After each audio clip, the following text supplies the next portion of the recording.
un accès déplorable à la santé. C'est la conclusion de l'étude publiée ce matin par l'UFC Que Choisir.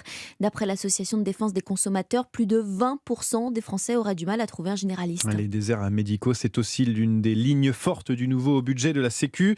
Texte étudié en ce moment par les sénateurs. On va s'arrêter ce matin sur un amendement. Oui, avec un principe, élargir les compétences des infirmiers en pratiques avancées, les IPA, qui pourraient donc ausculter les patients et prescrire des ordonnances. Une solution pour pallier le manque de médecins, aider aussi les spécialistes comme cette diabétologue débordée tout simplement par les consultations. Elle est à Tours où s'est rendue Inès Zegloul pour Europe 1.